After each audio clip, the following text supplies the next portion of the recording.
এই মানুষটা পায়ের আওয়াজ শুনতে পায়, আপনি বুঝেন ওই সময় তার মনটা কি করে? ভাই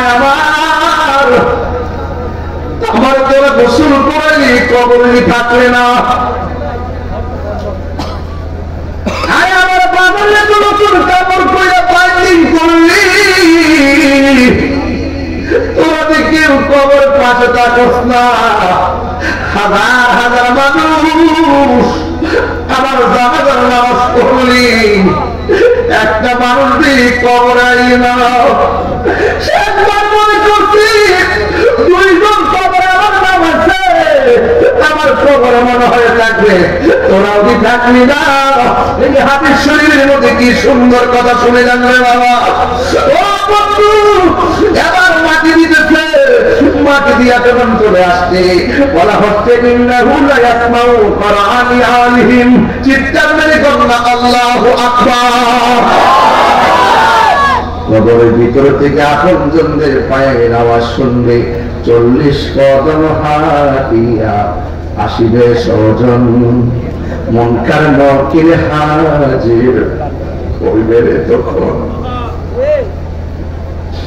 হাদিস শরীফের মধ্যে দেখছি তাদের চোখগুলো হবে নীল নীল, পৃথিবী সমান বড় হবে তাদের মুখগুলো, এমন ভাবে কবরটা কোথাও নিয়ে যাবে মাটি কাটে, এমন ভাবে তারা কবর খুঁড়তে থাকবে।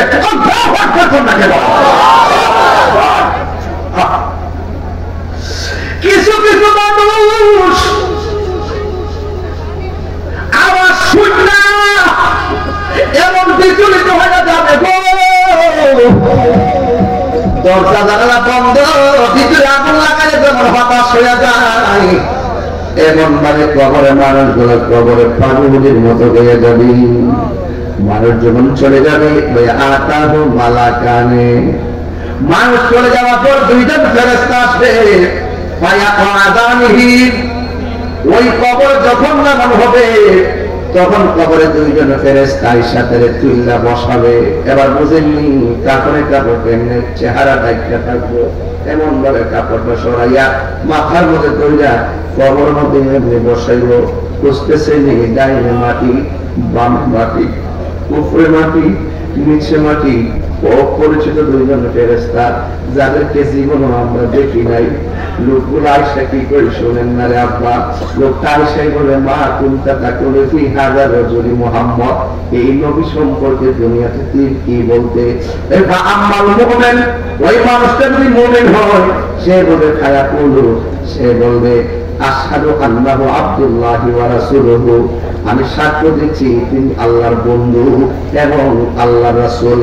এবার ফায়াকুল, এবার ফেরেশতারা বলবে উনজুর ইলা মাকাদিকা মিনান নার, তুমি তোমার জায়গা থেকে ওই সামনে থাকে কি দেখা যায়? ওইটা তো দুজক দেখা যায়। ওই কাদ আবদালাকাল্লাহু বিহি মাকাদান মিনাল জান্নাহ, তুমি কবরে নবীর চিনার কারণে, কবরে তিনটা প্রশ্নের উত্তর দেওয়ার কারণে আমার আল্লাহ ওই জাহান্নামের আগুন পাল্টাইয়া তোমার জন্য জান্নাত বরাদ্দ করে দিয়েছে। সুবহানাল্লাহ। এমন নসিব আমার মেঘলাবাসীর হয় বলি, এমন নসিব আমরা কিতাববাসীর হবে। আরে দুনিয়ার বিশেষ পরীক্ষার প্রশ্নপত্র পাস হলে পরীক্ষা টেনশন, ইন্টার পরীক্ষার প্রশ্ন পাস হয়ে গেলে কি হয়ে যায়? প্রশ্ন ক্যান্সেল হয়ে যায়। এই কোন প্রশ্ন যদি আজ আউট হয়ে যায় সব শেষ। কিন্তু কবরে যাওয়ার আগে আমার আল্লাহ তিনটা প্রশ্ন আউট করে দিছে। কই যতই মুখস্থ করো কাজ হবে না, কবরের প্রশ্নের উত্তর দিতে গেলে আমার আল্লাহ বলেন ওয়াবাশশিরিল্লাযীনা আমানু ওয়া আমিলুস সালিহাতি আন্না লাহুম জান্নাতিন তাজরি মিন তাহতিহাল আনহার। ঈমান আর আমল যা শুদ্ধ থাকবে কবরের প্রশ্ন মুখস্থ করা লাগবে না, আমার আল্লাহই বলার ক্ষমতা দিয়ে দিবে। আল্লাহু আকবার বলে গেল। আমার যুবক ভাইয়েরা, এখন প্রশ্ন হলো ওয়া আম্মাল মুনাফিক ওয়াল কাফির, এখন কবর যদি মুনাফিক হয়ে যান, কবর যদি কাফের হয়ে ঢুকেন, দুইজন ফেরেশতা কবরে আইবনি, কথা বলা আসবে রে বাবা। কবরের মধ্যে দুইজন এসে জিজ্ঞেস করবো কি জানেননি, মা কোনটা তাকুলু ফি হাযা রাজুল, এই নবী সম্পর্কে দুনিয়ায় তুমি কি বলতে? ফায়াকুলু, কবরের মুনাফিকটা বলবে লা আদরি, আমি জানি না, কুনতু আকুলু মা ইয়াকুলুন নাস, মানুষ যা বলতো তা শুননা শুননা আমি বিশ্বাস করতাম। ফায়াকুলান লাহু, এবার ফেরেশতারা তারে বলবে লাহু লা দারাইতা ওয়ালা তালাইতা, তুমি জানলে না কেন, তুমি শিখলা না কেন, তোমারে কুরআন দেওয়া হয়েছিল, কুরআন পড়লা না কেন, আল্লাহ আকবার জুড়ে তোমরা কেন? এই প্রজন্ম ধ্বংস হয়ে গেছে, এই প্রজন্ম ধ্বংস হয়ে গেছে। আজ আমার মা চাচিরা সকালবেলা ঘুম থেকে চিন্তা দিয়ে বাইরে পিটাই উঠে মক্তব্য পাঠাইছে। এখন কি মক্তব্যের কথা আছে? কিশোর বয়সের পোলাপান 10টা তোলা মুখস্থ বলতে পারবে না, একটা কথা বলা যাবে না, শুধুমাত্র ঘুম আর ঘুম। এটা যেন অনেক উদাসীনতা হলো সন্তান। মা অনেক সময় বলে ঘুমায়। আমার মা যখন ছোটবেলা ছিল একবার ডান দিচ্ছে, ও ডান কাটি বাম কাটি গেছি, আমার মাঝে আবার ডান কাটি বাম কাট থেকে ডান কাটি গেছি, আমার মাথায় জিল্লা কাটে ও লাভ দিয়ে উঠছি, উল্টা যায় মুখটা দিয়া বক্তব্যে চলে গেছি, পড়ছি, কথা বলে ঠিক কিনা? আগের মতো বক্তব্য আছে, আরো বড় করে আছে। দেখেন কবরে এবার বলা হইতেছে না জানাইতা ওয়ালা জানাইতা, যারা জানে তাদের কাছে তোমরা গেলা না কেন, আর তুমি কোরআন তেলাওয়াত করে শিখলা না কেন? এই কোরআনটার ভিতরে দুইটা লাইন আল্লাহ দিয়েছেন, একটা লাইন হলো কল্যাণের লাইন, আর একটা লাইন হলো অকল্যাণের লাইন। বন্ধুরে আমার যুবক ভাইয়েরা, কবর সাংঘাতিক জায়গা নেই। এবার কি করবে জানেননি? সম্মানিত রবি মতন হাতিদিন বাইনা ওজনাইহি, যুবক ভাইয়েরা হাতি লইয়া একটা ফেরেশতা কবরের মধ্যে নামবে। আল্লাহু আকবার কথা কেন? নিয়ে নামবে হাতুড়ি নিয়ে নামবে। যেই ফেরেশতারা নামবে তার কান দিয়া শুনে না, যেই ফেরেশতারা নামবে চোখ দিয়া দেখে না। পৃথিবীর সমান একটা হাতুড়ি নিয়ে কবরের মধ্যে নাইমা। বন্ধুরা রে আমার এমন ফিরান ফিরাইব, হাতুড়ি দিয়া কবরের মধ্যে বাইরাইব, যে বাইরে বসে কান দিয়া শুনে না।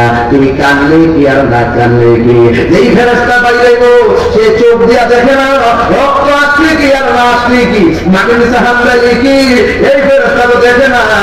এমন ভাবে ফেরেশতা পিটাইব, আপনার কান্নার আওয়াজ গরু শুনবে, আপনার কান্নার আওয়াজ ছাগলে শুনবে, আপনার কান্নার আওয়াজ পৃথিবীর সব শুনবে।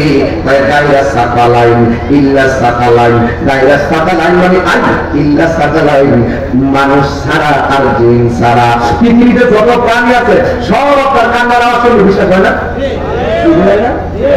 তাহলে চ্যালেঞ্জ করি, কালকে বনবাস করবেন, একটা গরু দিবেন, গরু নিয়ে বাঁধবেন, পুরা গাড়ি গুরুস্থানে বাঁধবেন, দেখবেন গরু একটু দূরে থাকবেন আর কি, দেখবেন গরু ঘাস খেতেছে, হঠাৎ করে কান দিয়ে আপনি দাঁড়াই থাকে, দেখবেন হুট করে বসেছে একটা দূর মারে, গরু কবর আজাদ দেখে ভয়ঙ্কর আজাদের কান্নার ভয়ঙ্কর আওয়াজ, চিৎকার করে সত্যি করতে না পারেন, রশি ছিয়া দৌড় মারে।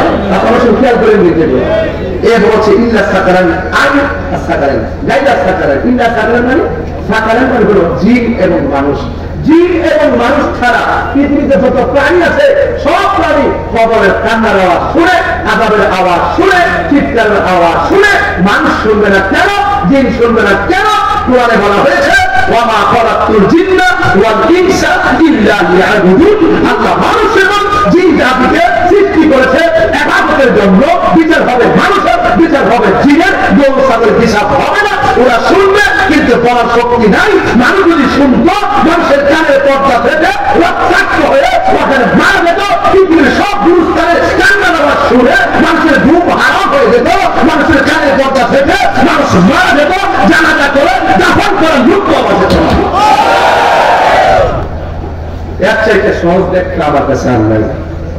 আমার মনে হয় ছোট্ট একটা বাচ্চা আমার কথা বুঝতে পারছে। কথা বলে ঠিক কিনা বলে? আরো বড় করে ঠিক কিনা বলে? তাই ওই কবরে যাওয়ার আগে নামাজের দরকার আছে না নাই? ওই কবরে যাওয়ার আগে কালামাতের দরকার আছে না নাই? যখন আপনাকে কবর দিবে আপনি তখন কবরের মধ্যে যাইবেন ইমানদার যখন হয়ে